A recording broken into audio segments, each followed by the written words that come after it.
Hi, I'm Sherrie Matthews. I'm an acupuncturist and I specialize in facial rejuvenations, and I'm very excited that you will get to experience my Jade roller in your winter box.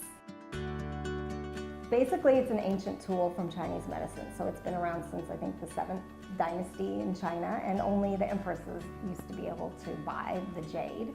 So this was part of their beauty regimen. The stone is naturally cool, and a lot of people don't know that you can use it after your serum, like an anti-aging serum or moisturizer, but I find that's the most effective way to use it.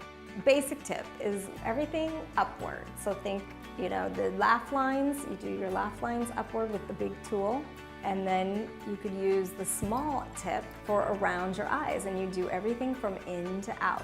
Jade is a natural stone, so no two are alike. So you will get your own unique color and shade, and I think it's really amazing that not any of them look anything alike, but they all have the same properties and they all work the same.